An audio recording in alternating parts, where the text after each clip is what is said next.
batakambiye igisirikare cya Kongo kongera imbaraga mu bitero kigaba kuri M23 mu duce yigaruriye kugira ngo bongere babonane na bene wabo. Ikaze, iyi ni Igo Stamina TV.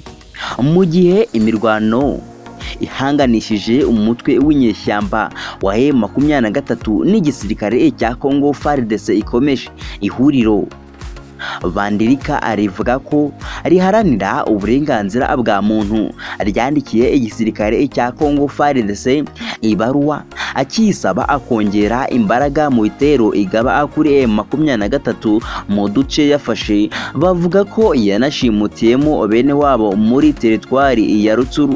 Manuvo Nguka Patrick, umuyobozi w'ihuriro, avuga ko M23 kuva yafata Bunagana ikomeje ibikorwa bihungabanya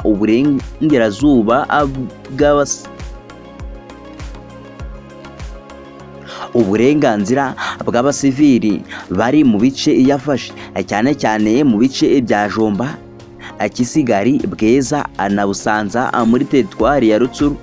Kuva 13 Kamena 2022 yafata umujyi wa Bunagana, abarwanyi b'uyu mutwe bakomeje gukora ibikorwa byo kwica, gufata ku ngufu, gusahura, gukoresha uburetwa no kugurisha ibintu bitari ibyabo. Abatabashigikiye bari mu bice bafashe uherereye mu mujyi wa Bunagana.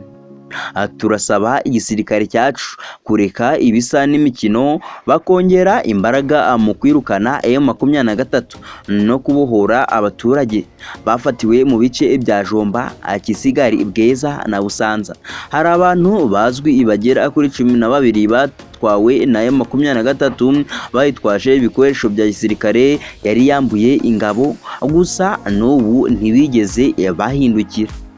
Iri huriro rishinja M23 kutubaha umwanzuro w'ibiganiro bya Rwanda byahuje P Kagame na Felix Antoine Tshisekedi, aho bavuga ko bemeje ko M23 igomba gushyira intwaro hasi ubundi igativa mu bice yigaruriye.